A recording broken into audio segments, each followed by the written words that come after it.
Olá, sejam bem-vindos a mais um episódio do Vozes do Ninho, a sua biblioteca sonora do lar.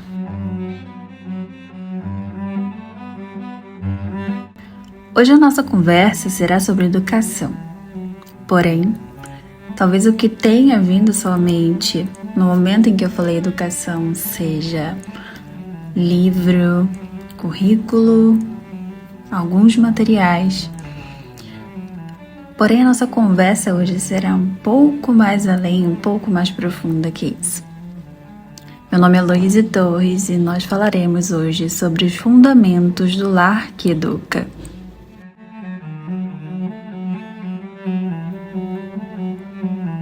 Uma das perguntas que mais recebo é: Luíse, por onde começo o meu homeschool?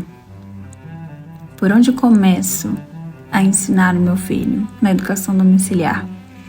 E sempre que alguém me faz essa pergunta, percebo uma certa ansiedade, apreensão.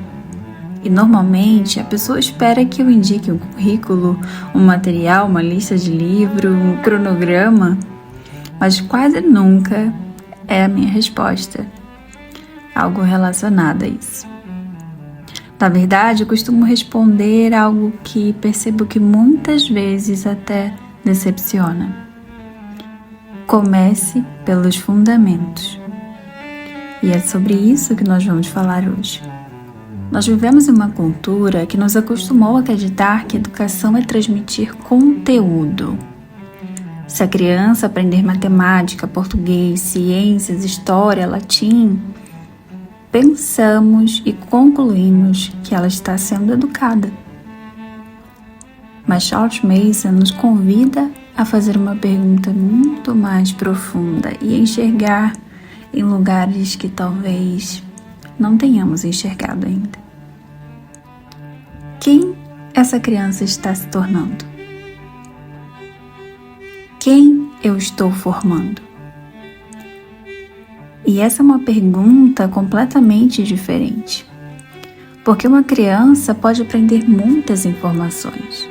Ela pode saber tudo sobre o sistema solar, ela pode ter decorado, memorizado tantas e tantas e tantas informações a respeito de tantas coisas. E ainda assim, crescer impaciente, desatenta, desobediente, incapaz de apreciar aquilo que é belo, de amar a verdade ou de servir ao seu próximo. A verdadeira educação não acontece apenas na mesa das lições. Ela acontece na vida, na atmosfera do lar, no coração dos nossos filhos. Eu sempre gosto de pensar na educação como uma construção de uma casa, por exemplo. Ninguém começa escolhendo a cortina, uma flor que será posta sobre a mesa, no sofá. Primeiro vem o terreno, depois os alicerces, só então levantamos as paredes. Depois o telhado. Somente no final nós pensamos nos detalhes. No homeschool muitas vezes acontece o contrário. Queremos escolher currículos, montar uma estante cheia de livros, planejar o ano inteiro. Mas antes de nos perguntarmos que tipo de lar eu estou construindo para os meus filhos,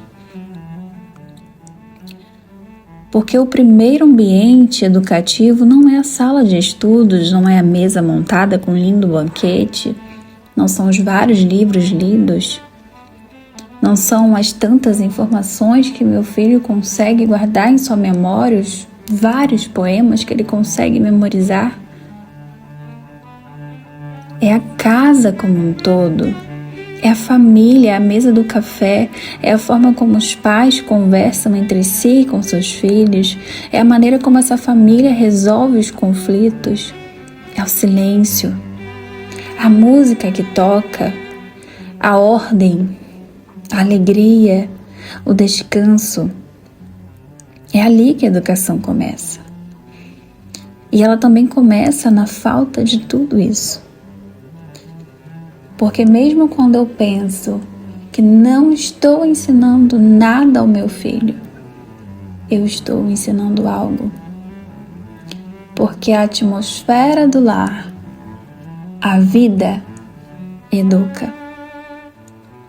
E por mais que eu pense que eu não esteja construindo nada, algo está sendo construído. Hábitos estão sendo formados, ideias estão sendo colocadas em sua mente e seu coração.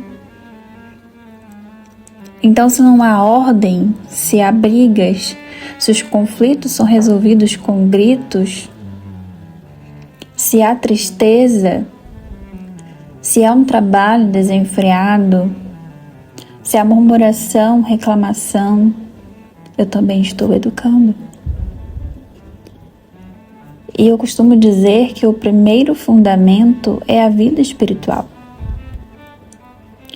Como cristãos, nós não acreditamos que a educação é neutra, que há uma separação entre secular e espiritual. Toda educação parte de uma visão sobre Deus, sobre o homem e sobre o mundo. Por isso, antes de ensinar qualquer disciplina, nós precisamos lembrar que os nossos filhos pertencem ao Senhor.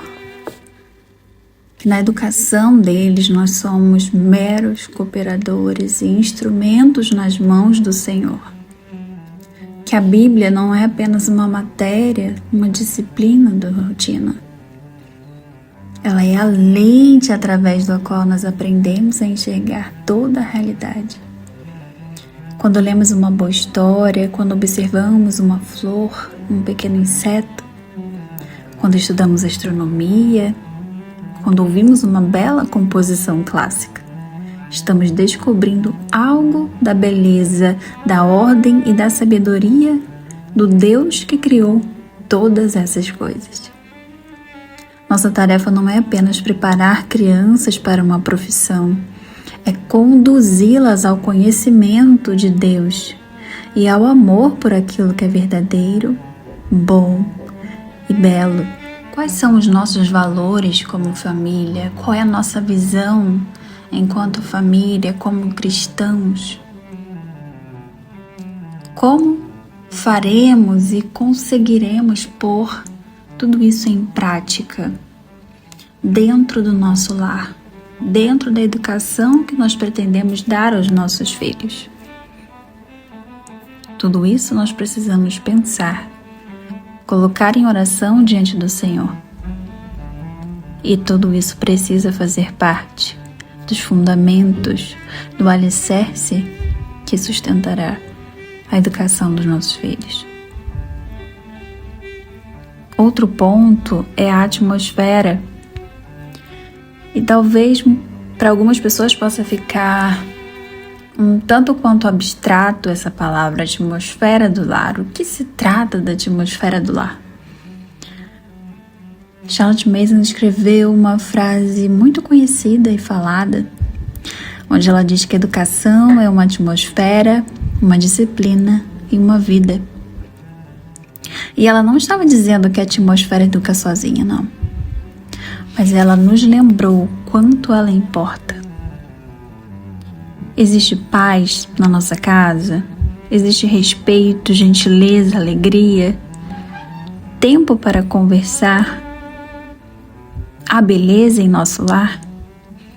Ordem o suficiente para que os nossos filhos possam ter ideias, ter maravilhamento naquilo que aprendem, para que tudo que eu plante em seu coração possa florescer? As crianças respiram a atmosfera do lar todos os dias, muito, muito antes de nós abrirmos um livro. A atmosfera do lar é a mãe, é o pai, principalmente.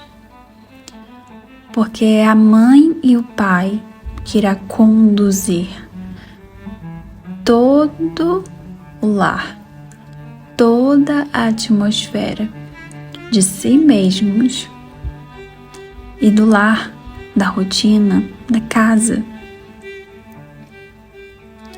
Algo que eu gosto muito de pontuar e lembrar também é que a mãe, principalmente, por muitas vezes ficar mais tempo com os filhos, ela é um dos pontos principais na atmosfera do lar. Porque uma mãe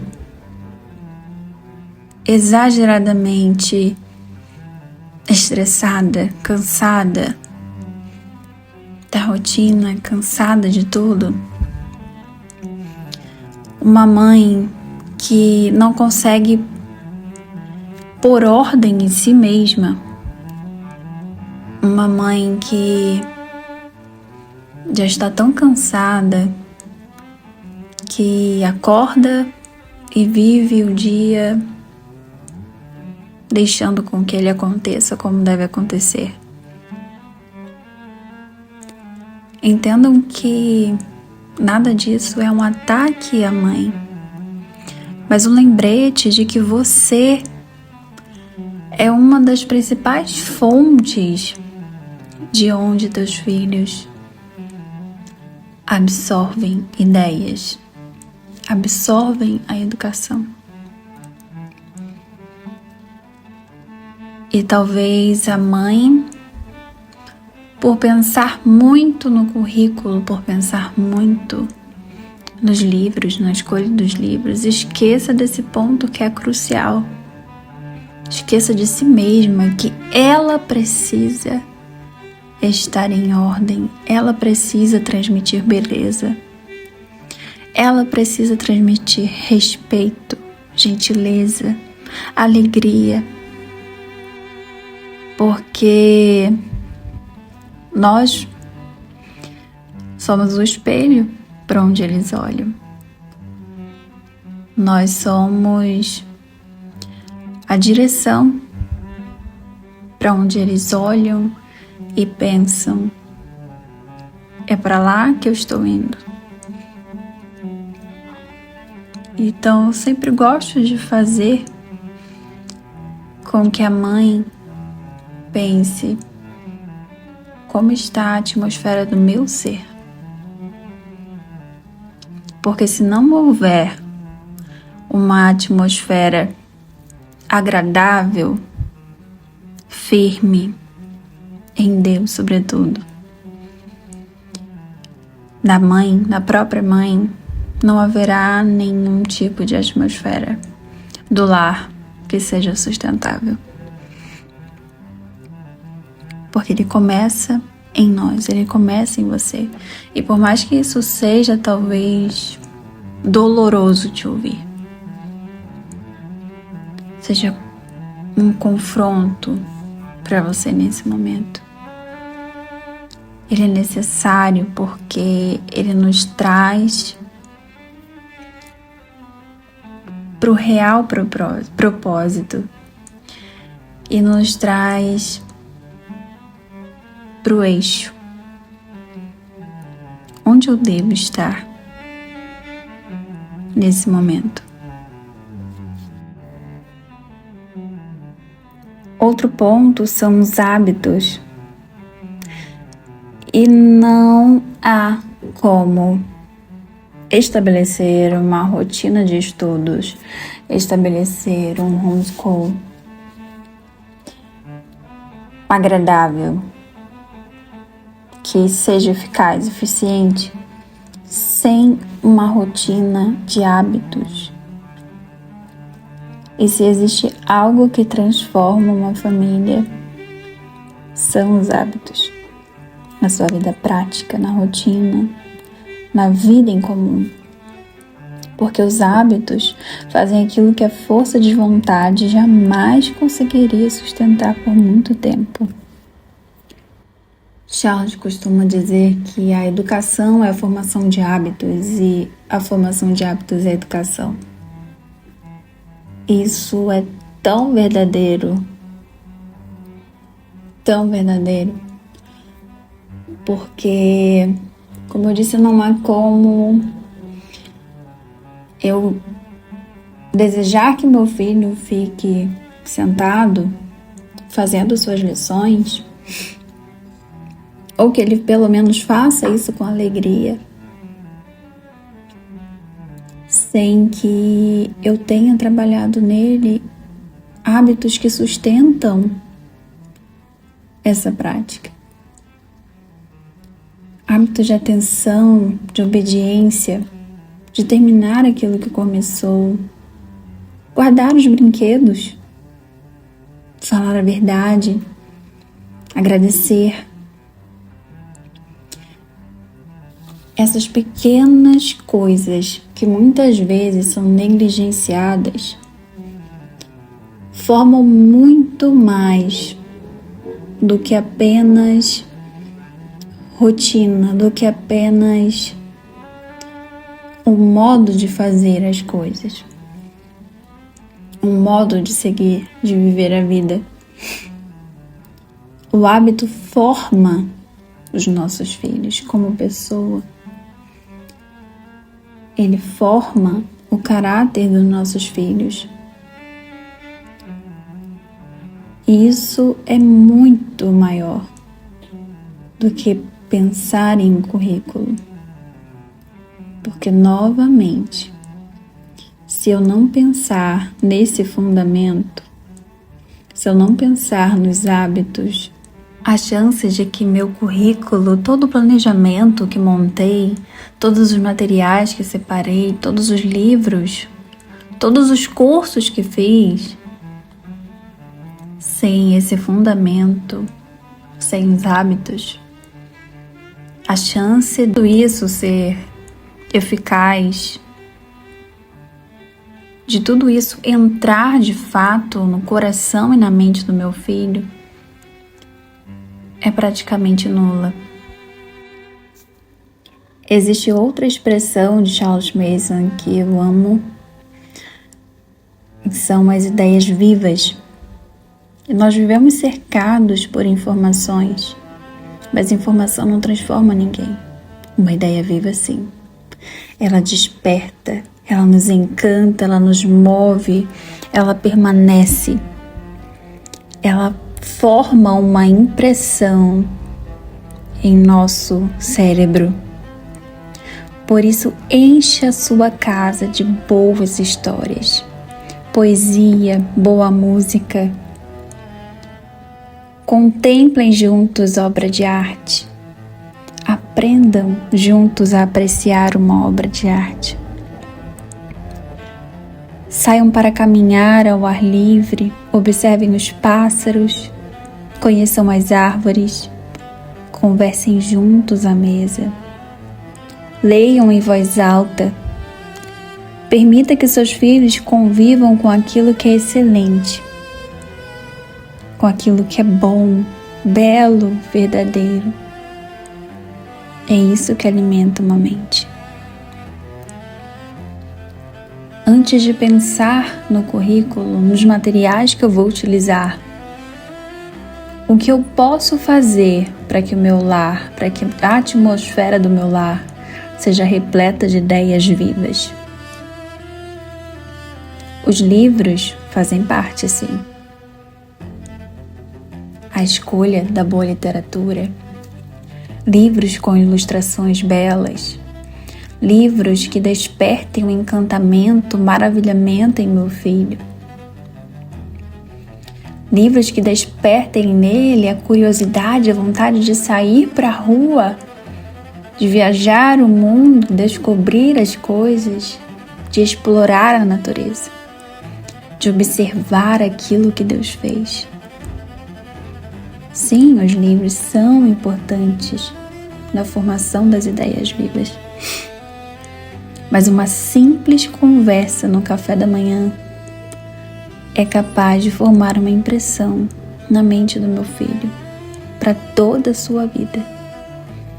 E ele jamais esquecer daquela conversa, daquela ideia que foi colocada em sua mente, no seu coração naquele dia. O que eu posso fazer em meu lar hoje para que ele desperte tudo isso no meu filho. E não apenas no meu filho, mas em mim. Outro ponto importante é a rotina, mas não uma rotina rígida, uma rotina muito mais parecida com ritmo. Definam um ritmo para a família de vocês. Eu gosto muito de usar essa palavra porque quando nós pensamos em ritmo, o ritmo ele não é algo rígido. Sim, uma música ela pode ter o mesmo compasso, o mesmo ritmo, do início ao fim, mas normalmente a música ela tem vários nuances. Ora ela segue um compasso, uma força, ora ela já diminui, ora ela volta e nos traz aquele vigor novamente. Então, quando pensares em uma rotina, lembrem da música, porque isso fará com que venha à sua memória de que a rotina ideal não é uma rotina rígida, mas é como uma música, onde ela respeita as estações da vida da família, onde ela é conduzida com sabedoria pelos seus maestros, o pai e a mãe. E essa rotina trará para os nossos filhos um ambiente também de ideias vivas. Porque para que essas ideias vivas floresçam, os meus filhos precisam de uma rotina, de um ritmo para isso.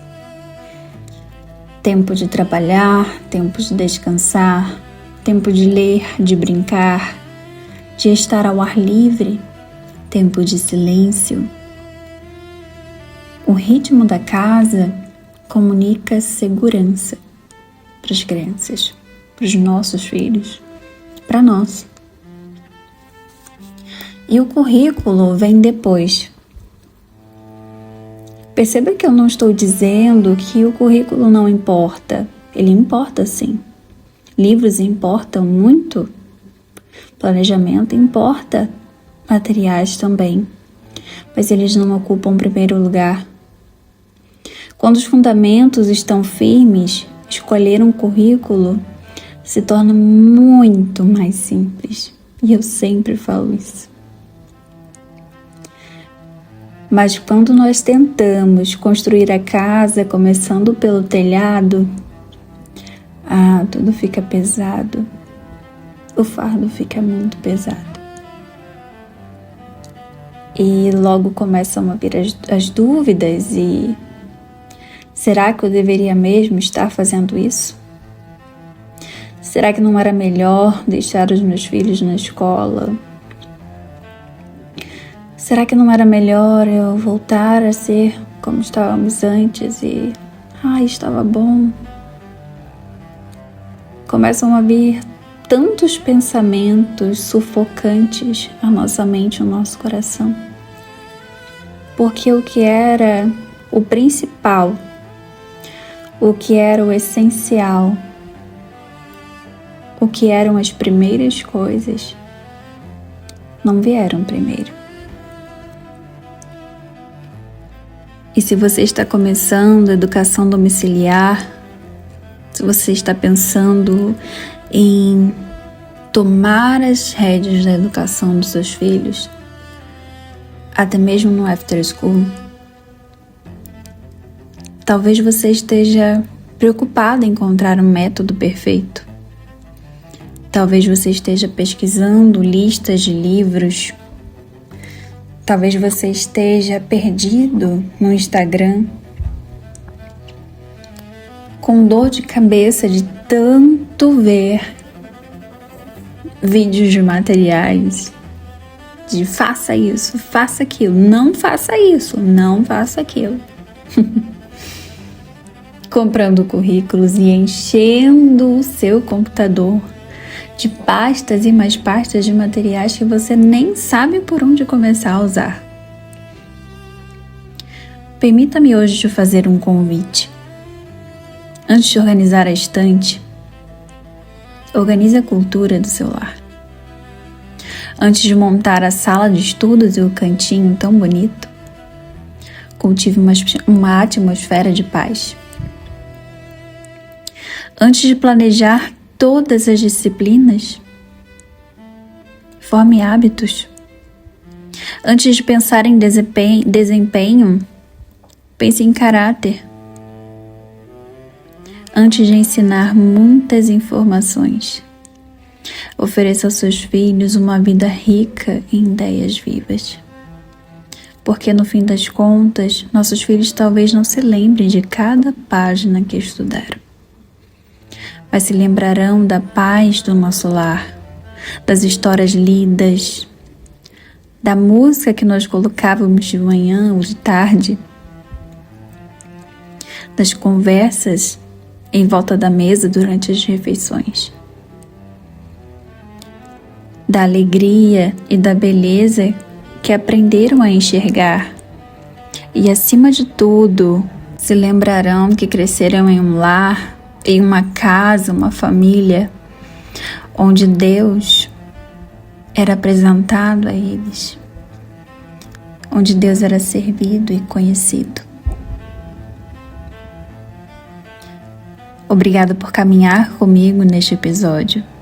Que Deus abençoe a você, seu lar, sua família, e faça dele um lugar onde a verdade, a bondade e a beleza encontrem morada. Até o próximo episódio do Vozes do Ninho.